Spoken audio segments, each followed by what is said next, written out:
Hello, my loves. This is Rashaya with another quick word of encouragement.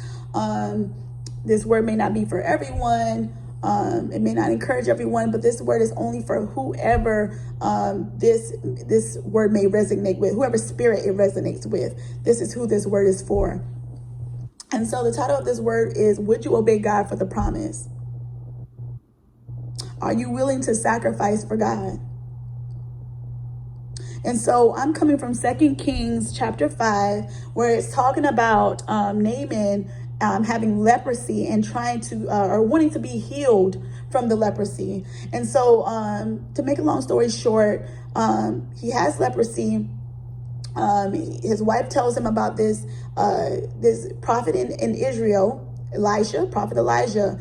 She tells him about him, what she heard about him. He's a miraculous healer of God. And, and he's like, oh, I got to see about him. I got to see about this man so he can heal me. So Naaman goes to Israel to get healing. He goes to Elijah, and Elijah tells him, hey, buddy, I can heal you. Hey, I can heal you, but you must obey the instructions God has given me in order for you to get that healing. And so I'm going to read quickly. I'm going to read verse 10 of chapter 5 of 2 Kings through 11. And it says, Elijah sent a messenger to say to him, go wash yourself 7 times in the Jordan, and your flesh will be restored and you will be cleansed. But Naaman went away angry and said, I thought that he would surely come out to me and stand and call on the name of the Lord his God and wave his hand over the spot and cure me of my leprosy.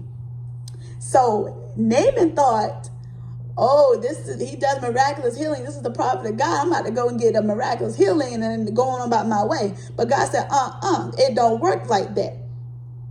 It don't work like that.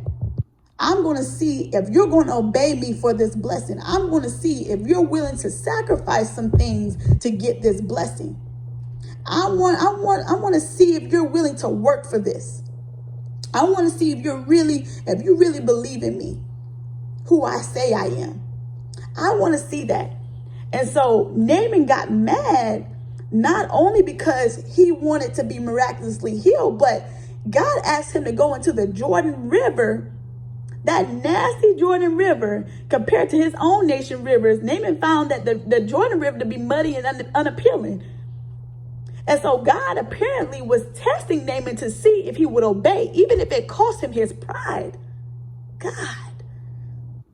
Even if it cost you your pride, I'm going to see if you're willing to obey. I'm going to test you. And that's what God was saying. I said, I'm going to see if you are willing to obey. You're willing to sacrifice your pride just to get this promise, just to get this blessing, just to get this healing, just to get this deliverance. I'm going to see.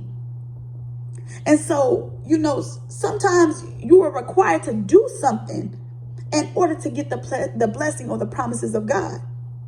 God may tell you to go on a fast. God may tell you to give back to the community, or whatever the case, or whatever God may instruct you to do. Your blessing is tied to that, and God is going to see if you're going to sacrifice to do what he tells you to do to get that blessing.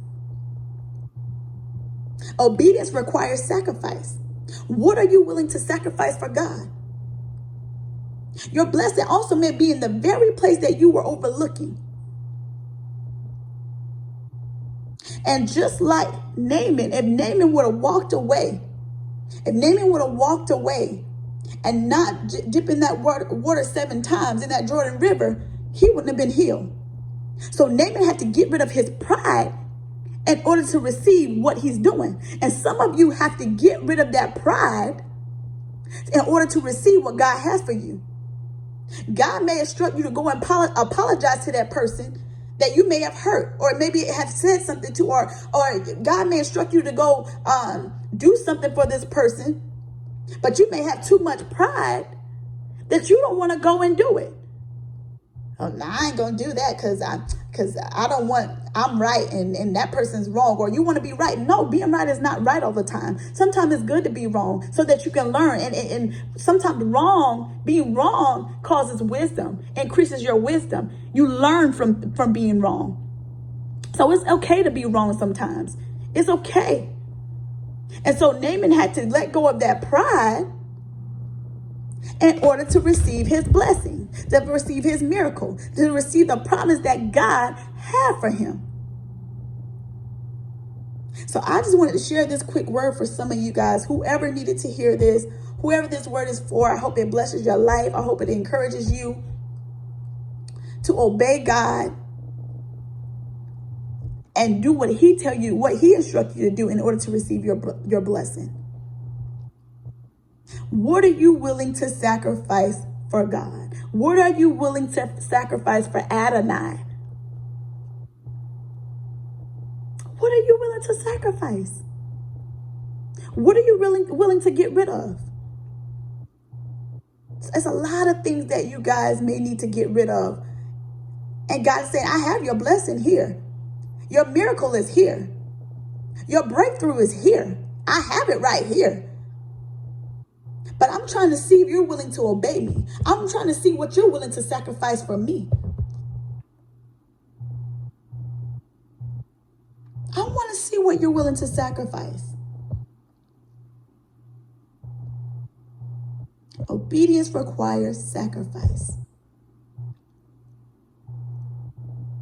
A lot of you guys have blessings held up, and you've been praying to God for years and months, and it may have been weeks, and God is saying, it's right here. It's right here in front of you. But I need you to get rid of this first. I need you to stop doing that first. Get rid of that attitude. I'm going to need you to stop drinking. I'm going to need you to stop smoking that. I'm going to need you to stop hanging with these people. I'm going to need you to stop talking to this person. I'm going to need you to stop gossiping. I'm going to need you to stop doing this, stop doing that. God is saying, I'm going to need you to sacrifice something for me. What are you willing to sacrifice? What are you willing to sacrifice for me to give you what I have for you, for what you've been praying for? So I want to leave you guys with this. I want to leave you guys with this word, and I hope it encourages somebody. I hope it blesses somebody. Like I said, this word is only for whoever spirit it resonates with. It may not resonate with everybody's spirit. And that's okay. That's not for you. But whoever this for, this is for you. You'll know. This is for you. Definitely. So I pray that everyone have a blessed evening. Stay safe. I love you guys with my whole heart. And until we meet again, be blessed.